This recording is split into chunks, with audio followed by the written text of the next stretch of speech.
pop open this freezer and take a quick measurement. Hey folks, how's it going? Welcome back to the channel. Today I want to be trying out the Acculope BT60 Pro. It's a battery analyzer. I wanted to demonstrate all of its different features, not a sponsor or an affiliate. All of its different features, walk through like what it's testing and exactly what it means. But another thing that I wanted to try that was a little bit different is I'm only experiencing cranking issues when it's really cold out. And unfortunately today it's like 60 degrees in the shop.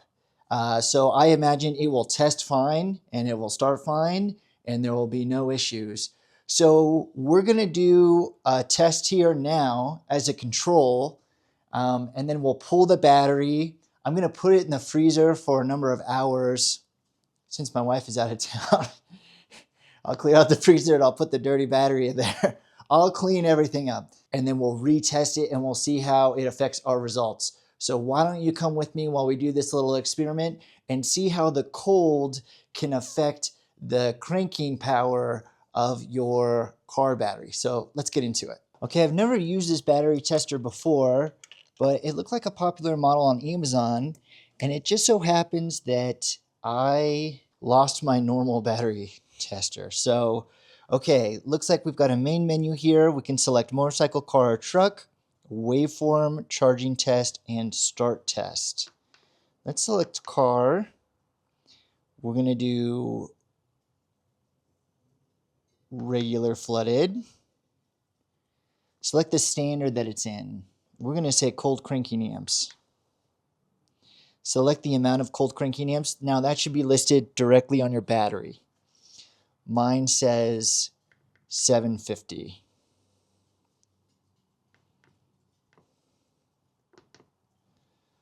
Okay. Battery testing. State of health and state of charge. So it says that it's time to replace the battery. Dang it, I thought it was going to test good. And the resistance value looks like 5.5 milliohms. We put it in for 750 cold cranking amps. Let's go through the starting and charging. Oh, there's also a secondary menu here. Review history, help, tool setup, cloud print. Please turn off the ignition. Okay, start the engine.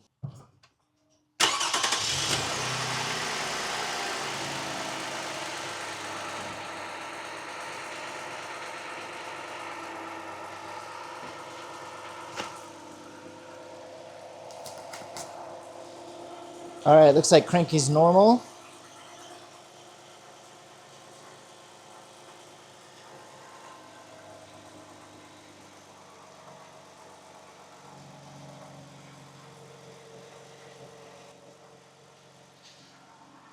So what we're looking for here is ripples in our waveform.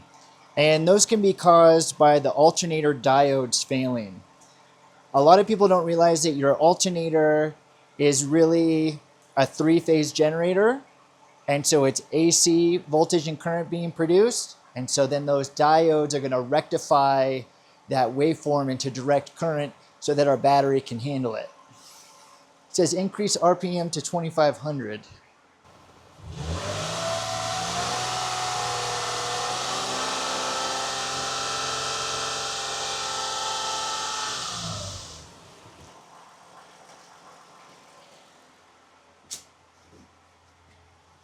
Okay, charging is indicated as normal. Let's see what waveform is. Real-time waveform.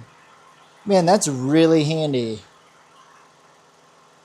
Okay, we're gonna go over cranking waveform. This thing is way better than I thought it was gonna be. Turn off engine before pressing OK to enter the first test. Okay, start your engines. All right, let's take a look at it. And that's all you get. It doesn't look like it indicates to the user whether that's a bad waveform or a good waveform. It's reading state of health at 52%, cold cranking amps 541. Okay, I think what's going on here is that our cold cranking amps are very low relative to what the battery is rated for, and that's why our state of health is coming back so low. But we still obviously have enough cold cranking amps capable of turning over the engine. I don't know the liters of it. It's just a V6. It's a 2GRFE. Let's pull this thing and freeze it and see what our numbers come back with.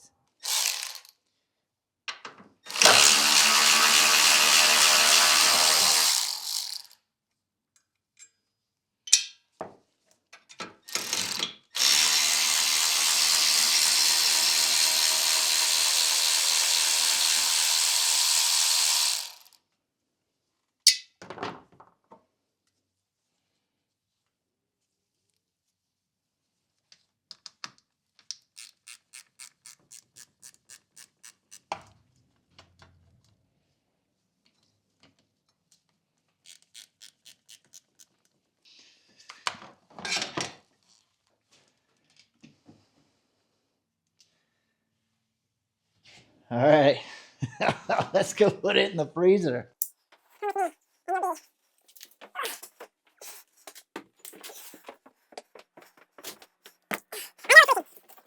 Okay, I got a special spot that I cleared out just for the battery. My main concern is this metal drawer making contact with these terminals. All right, you're just gonna have to trust me on this one a little bit.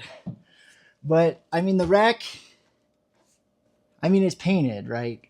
The positive isn't touching the rack, but just to be sure, since I can't, like, you know, I don't have magical powers, I did wrap the positive terminal of the battery in electrical tape. And then I went ahead and put a thermocouple probe at the bottom of the battery. Let's close this door.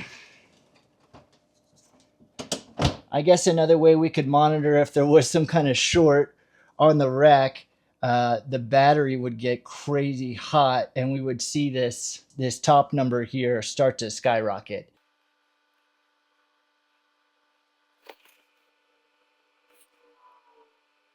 Just give it a minute or so. Just verify that it's cooling, nothing shorted out. Please do not try this at home.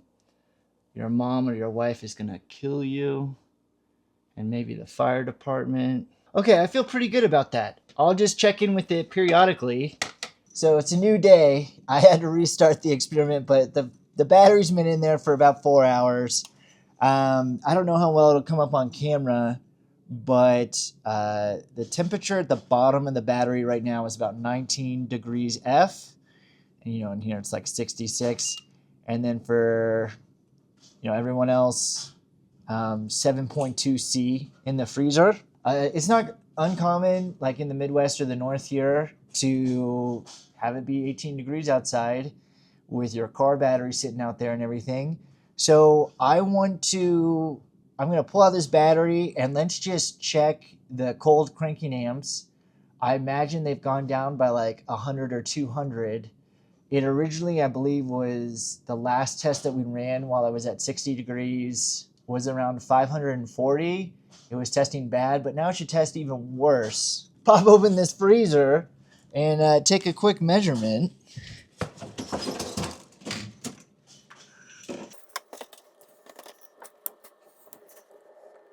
I guess for a true cold soak, it would be more like 12 to 18 hours. So that the true core or internals of the battery likely isn't at 18 degrees Fahrenheit.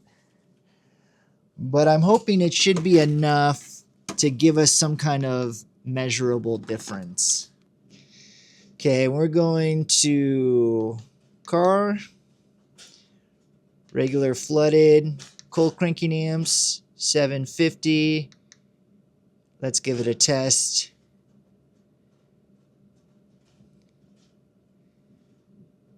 Okay, it didn't drop nearly as much as I thought. Cold cranking amps are down to 514. Internal resistance is up to 5.72 milliohms. And the internal resistance reading is actually really critical here because that's what it's that's the number that it's using to calculate the estimated cold cranking amps.